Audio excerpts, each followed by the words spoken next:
काय योग आहे. खरं तर मला सतत असं वाटत राहतं की दोघांची जे वाढदिवस म्हणजे त्यांना खूप शुभेच्छा. भाऊ आहेत आमचे. जरी दादा म्हणाले की त्या काय माझ्या बहीण आहेत का, म्हणजे लाडकी बहीण योजना जाहीर करणारे अजितदादा मागे असं म्हणाले की सुषमा अंधारे काय माझ्या बहीण आहेत का, त्यांनी अजून कोणाकडे जाऊन रडावं, माझ्यासमोर कशाला रडतात. पण तरीसुद्धा अजितदादांना आणि देवेंद्र फडणवीस साहेबांना आमच्याकडून लक्ष लक्ष शुभेच्छा. आमच्याशी भांडण्यासाठी तरी आणि आम्ही सत्तेवर आल्यावर विरोधी बाकावर बसण्यासाठी तरी त्यांनी सुदृढ राहणं गरजेचं आहे. त्या त्यांना शुभेच्छा. पण मला सातत्याने असं वाटतं की या दोनही व्यक्तींच्या जन्मतारखा चुकीच्या आहेत का. कदाचित या दोघांची जन्मतारीख 1 एप्रिल असावी असं मला राहून राहून वाटतं एकूण त्यांचा सगळा स्वभाव बघता. पण शुभेच्छा त्यांना.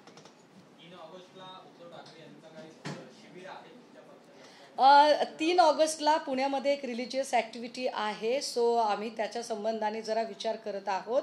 परंतु 3 ते 5च्या दरम्यान निश्चितपणे पक्षाच्या अधिवेशन इथे होत आहे, ज्यामध्ये पक्षाचे सगळे सन्माननीय नेते उपस्थित राहतील. युवा सेना असेल, फादर बॉडीचे सगळे लोक असतील, महिला आघाडी, व्यापारी सेना, विद्यार्थी सेना, सगळ्या प्रकारचे नेते मंडळी त्या दिवशी पुण्यामध्ये उपस्थित असतील. तत्पूर्वी 24 तारखेला पक्षाच्या वतीने आयोजनाच्या संदर्भाने एक महत्त्वाची बैठक पुणे जिल्ह्याचे संपर्क नेते प्रमुख सन्माननीय सचिन भाऊ आहिर यांच्या अध्यक्षतेखाली एक बैठक 24 तारखेला होईल.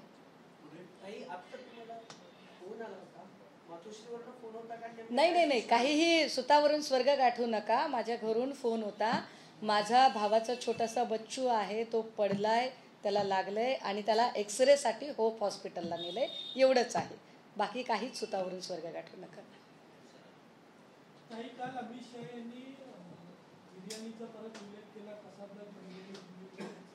नाही, कसाबच्या बिर्याणीचा त्यांनी हिशोब ठेवावा. पण त्याच्या आधी मी म्हटलं ना की we have no need of any kind of certificate.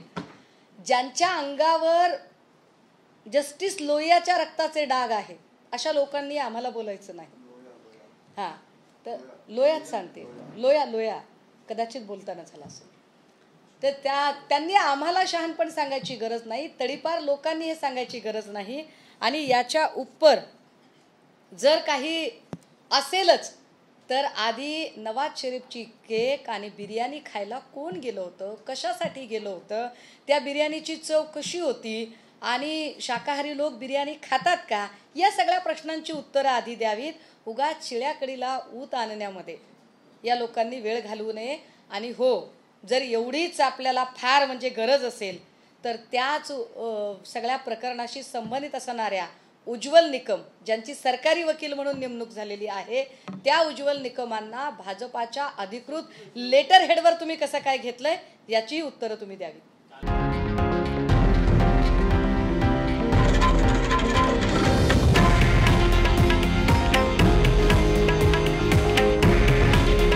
हे आहे देशातील नंबर 1 न्यूज नेटवर्क आणि आपण पाहत आहात TV9 मराठी. काळजी तुमची, हित महाराष्ट्राचं.